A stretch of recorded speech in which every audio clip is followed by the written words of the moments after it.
نحمده ونصلي على رسوله الكريم أما بعد رب اشرح لي صدري ويسر لي أمري واحلل عقدة من لساني يفقهوا قولي۔ دینی رہنمائی کی مجلس نمبر 184 میں سبھی سامعین کی خدمت میں السلام علیکم ورحمۃ اللہ وبرکاتہ عرض ہے۔ آج کی مجلس کا پہلا سوال یہ ہے کہ مسلم شریف کی ایک روایت ہے جس میں حضرت ابو سلمہ ابن عبد الرحمن نقل کرتے ہیں جو ام المومنین حضرت عائشہ رضی اللہ تعالی عنہا کے رضاعی بھائی تھے کہ انہوں نے حضرت عائشہ رضی اللہ تعالی عنہا سے پیغمبر علیہ السلام کے غسل کی کیفیت معلوم کی، تو امی جان نے باقاعدہ غسل کی کیفیت بتلائی اور اس کے بعد یہ ارشاد فرمایا کہ ازواج مطہرات رضی اللہ تعالی عنہن اپنے سروں کے بالوں کو برابر کیا کرتی تھیں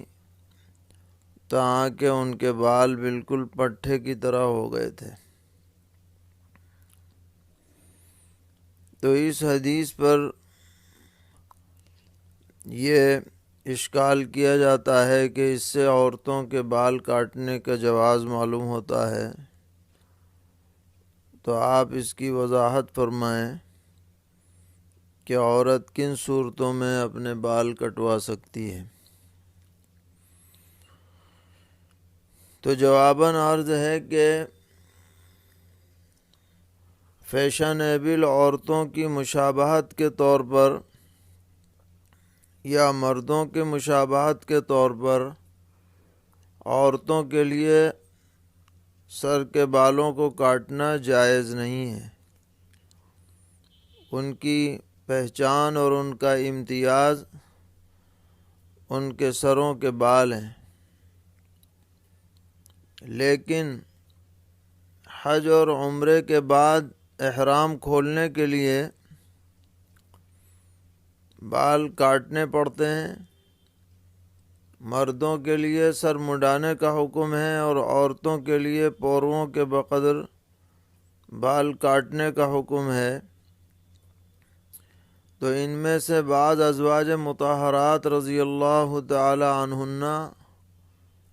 بکثرت عمرے کو تشریف لے جاتی تھیں، تو اس وجہ سے ان کے بال دیگر عورتوں کے مقابلے میں کم رہ گئے تھے۔ اور دوسری وجہ یہ بھی لکھی ہے شارحین نے کہ چونکہ بسا اوقات لمبے بالوں کی نگہداشت مشکل ہوتی ہے، اس لیے ترک زینت کے طور پر وہ بال چھوٹے رکھتی ہوں، مقصود مردوں کی مشابہت نہ ہو یا فیشن کی رعایت پیش نظر نہ ہو، اس وجہ سے انہوں نے بالوں کو برابر رکھا، لیکن اس سے یہ مراد ہرگز نہیں ہے کہ مردوں کی طرح رکھ لیے، بلکہ نسبتاً بہت لمبے کے بجائے کچھ مختصر رکھ لیے گئے، یہی مراد لیا جائے گا۔ اور اس حدیث کو بنیاد بنا کر آج کل جس طرح سے بالوں کی تراش خراش ہوتی ہے عورتوں میں، اس کی اجازت نہیں دی جا سکتی ہے۔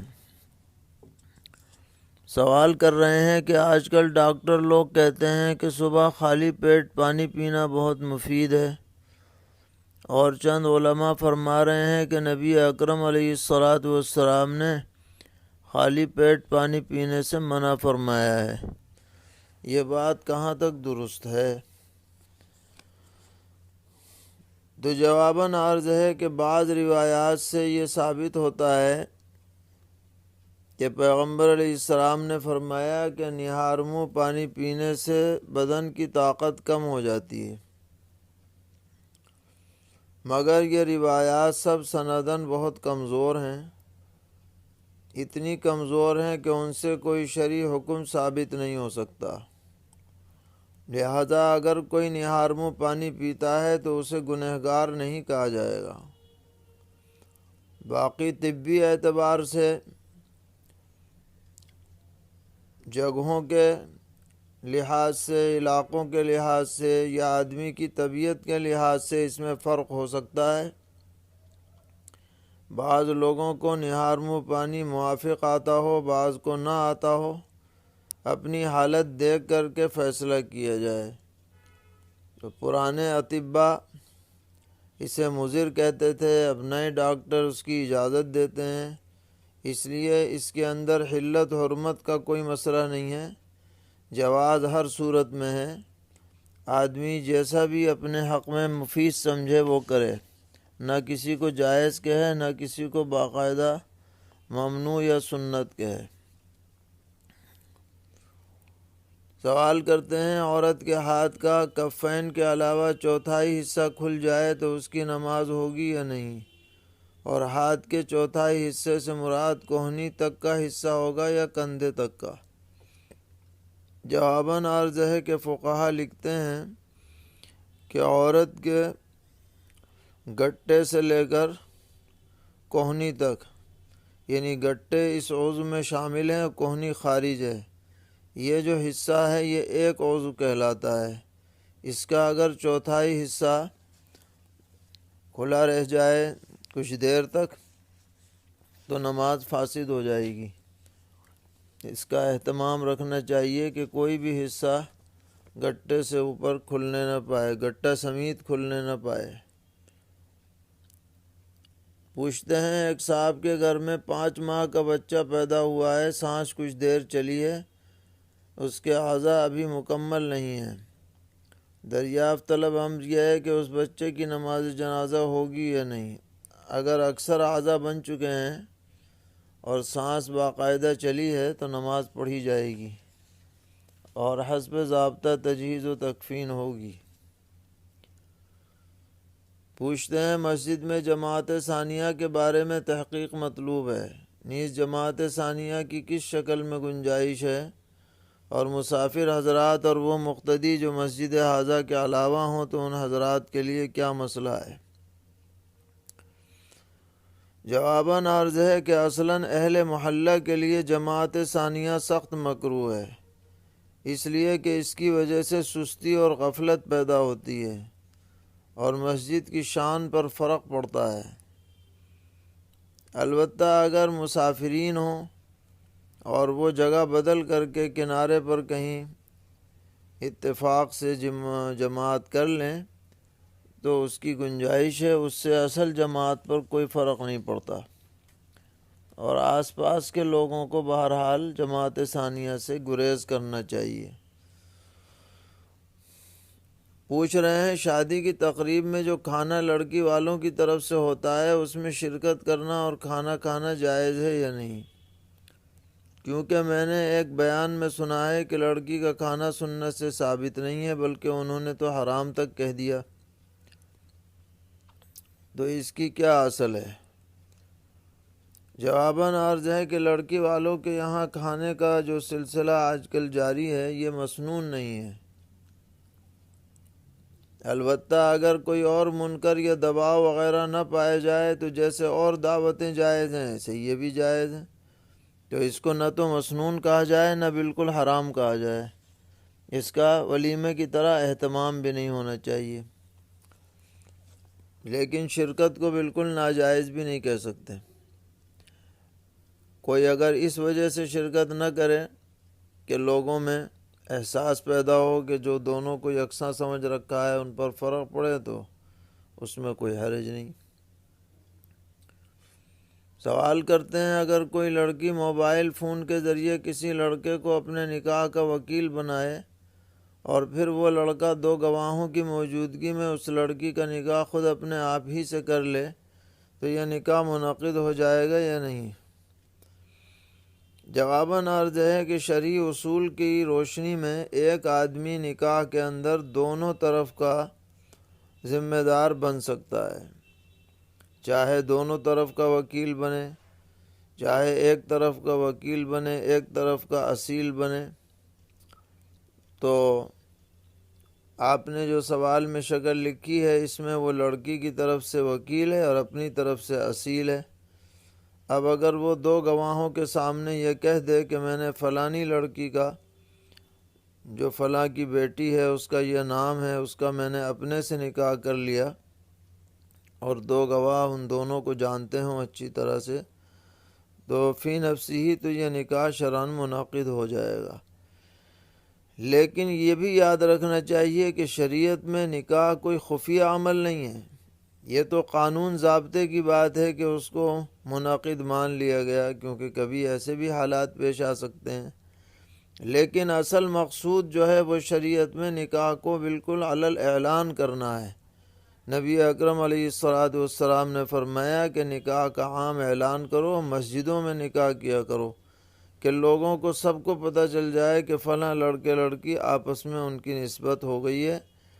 اور ان میں نکاح ہو چکا ہے۔ اس لیے یہ چپکے جو نکاحوں کا سلسلہ ہے یہ بہت فتنے کا سبب بنتا ہے، اور زندگی اس کی وجہ سے بعد میں آگے چل کر بہت دشواریوں سے بھرپور ہو جاتی ہے۔ تو سبھی خاص طور پر نوجوانوں سے ان کو مشورہ دیا جاتا ہے کہ یہ جذباتی اقدامات نہ کریں، بلکہ اپنے گھر والوں کو اعتماد میں لے کر اور جو طریقہ ہے عام رائج ہے اس کے مطابق نکاح کرنا چاہیے۔ پوچھتے ہیں میاں بیوی کے درمیان 7 سال سے کوئی رابطہ نہیں ہوا ہے، ظلم و زیادتی کے ساتھ مرد نے چھوڑے رکھا، بالآخر عورت نے خلا لے لیا، لیکن عدت گزارے بغیر اس کا نکاح دوسرے مرد سے ہو رہا ہے، تو یہ نکاح صحیح ہوگا یا نہیں؟ اور یہ بھی بتائیں کہ ایسی مجلس نکاح میں شرکت کا کیا حکم ہے؟ جس وقت سے خلا لیا ہے اس وقت سے عدت شروع ہوگی، اور جب تک عدت پوری نہ ہو جائے اس عورت کا کسی دوسرے مرد سے نکاح ہرگز جائز نہیں ہے، چاہے پہلے والے مرد نے کتنے ہی سال پہلے چھوڑ رکھا ہو، اس سے عدت پر کوئی فرق نہیں پڑتا ہے۔ عدت شروع ہوتی ہے خلا یا طلاق کے بعد سے، اور جن لوگوں کو اس کا علم ہے کہ یہ نکاح اس طرح ہو رہا ہے ان کے لیے قصداً اس میں شرکت بھی جائز نہیں ہے، قابل مذمت ہے، ایسی باتوں پر نکیر کرنی چاہیے، نہ یہ کہ شریک ہوا جائے۔ پوچھتے ہیں زید نے اپنی آصف زدہ بیوی کی زبردستی کی بنا پر پہلے تو یہ کہا کہ میں چھوڑ دیتا ہوں، پھر کہا میں طلاق دیتا ہوں، 3 مرتبہ کہا، پھر کہا میں طلاق دے دیا 3 مرتبہ۔ لہذا بعض علماء یہ کہتے ہیں کہ لفظ چھوڑ دیتا ہوں حال کا صیغہ ہے، طلاق بائن واقع ہوئی، اس کے بعد کے الفاظ لغو شمار ہوں گے، تو کیا تجدید نکاح کے ذریعے رجوع کر سکتے ہیں؟ جواباً عرض ہے کہ مسئولہ صورت میں بلا شبہ 3 طلاق شرعاً واقع ہو چکی ہیں، اگرچہ اس طرح طلاق دینا موجودہ ملکی قانون کے اعتبار سے قابل سزا جرم ہے، لیکن شرعی اعتبار سے بہرحال طلاق واقع ہو گئی، اور یہ کہنا کہ چھوڑ دیتا ہوں حال کا صیغہ ہے طلاق بائن واقع ہوئی، یہ صحیح نہیں ہے، کیونکہ طلاق بائن کے بعد اگر صریح الفاظ سے طلاق دی جائے تو بھی طلاق پڑ جاتی ہے، اور یہاں اس نے باقاعدہ طلاق کے الفاظ سے طلاق دی ہے۔ پوچھتے ہیں کوئی شخص اپنی بیوی کو ایک طلاق بائنہ دے کر عدت ہی میں دوبارہ شادی کرنا چاہتا ہے تو کر سکتا ہے یا نہیں؟ جی ہاں، جب تک کہ 3 طلاق نہ ہوں، اس سے پہلے 1 یا 2 طلاق بائن ہو یا رجی ہو تو وہ نکاح کر سکتا ہے۔ رجی میں تو نکاح کی بھی ضرورت نہیں ہے، ویسے ہی رجوع ہو جائے گا، اور بائنہ میں تجدید نکاح کرنے کی شرعاً اجازت ہے۔ پوچھتے ہیں نائی کا پیسہ جو کہ انگریزی بال کاٹتا ہے اور داڑھی بھی مونڈتا ہے، اس کی آمدنی کا کیا حکم ہے؟ یہ عمل جو اس کا ہے انگریزی بال کاٹنے کا اور داڑھی مونڈنے کا، یہ تو بالکل صحیح نہیں ہے اور قابل مذمت بھی ہے، لیکن وہ جو محنت پر اجرت لے رہا ہے اس کو حرام نہیں کہا جائے گا۔ پوچھتے ہیں کیا بینک کھولنے کے لیے اپنی جگہ کرائے پر دے سکتے ہیں؟ یہ بھی آمدنی بکراہت حلال ہے، بہتر یہ ہے کہ نہ دیا جائے۔ پوچھتے ہیں ایک عورت نے کسی شخص سے 80,000 روپے قرض لیے اور اپنی زمین اس کے پاس رہن رکھ دی۔ راہن عورت نے اس کو اجازت دے دی کہ اس زمین پر کھیتی کر سکتا ہے، تو کیا مرتہن کے لیے اس زمین سے فائدہ اٹھانا جائز ہے؟ جواباً عرض ہے کہ رہن اور گروی والی چیز سے مرتہن کو فائدہ اٹھانا جائز نہیں ہے، اگرچہ راہن نے اجازت دے دی ہو پھر بھی، اس لیے اس سے فائدہ نہیں اٹھائے، ویسے ہی اپنے قبضے میں رکھے، اور اگر اس میں کھیتی کر بھی رہا ہے تو اس کی آمدنی سے قرض کی مقدار کو کم کرتا چلا جائے، جتنی آمدنی ہوتی جائے اتنی ہی قرض کی مقدار گھٹاتا چلا جائے، لیکن اس سے الگ سے فائدہ نہ اٹھائے۔ اللہ تعالی ہم سب کو دین پر استقامت عطا فرمائے، ہر طرح کے شرور سے محفوظ رکھیں۔ وصلی اللہ تعالی علی خیر خلقہ محمد وآلہ وصحبہ اجمعین برحمتک یا ارحم الراحمین۔